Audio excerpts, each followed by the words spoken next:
Fin du suspense au bout de 10 ans d'enquête, de procès et de douleur. Le drame de Clichy-sous-Bois, Zied Ebouna qui meurt électrocuté après une poursuite avec la police, c'était en 2005. Eh bien, le tribunal de Rennes décide aujourd'hui si les 2 policiers mis en cause pour non-assistance à personne en danger sont coupables ou non. Le parquet a réclamé la relaxe. Pourtant, pour maître Emmanuel Torgman, l'un des avocats des familles de victimes, le délit est largement avéré.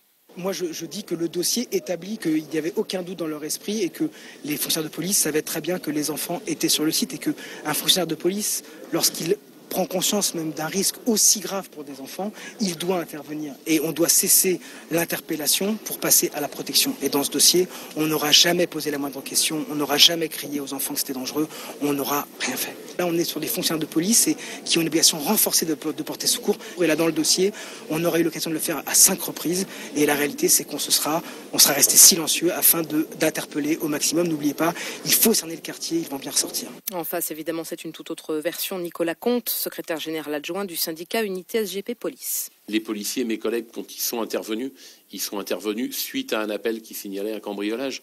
Donc il faut bien comprendre que c'était pas la volonté d'aller embêter des jeunes qui jouaient au foot.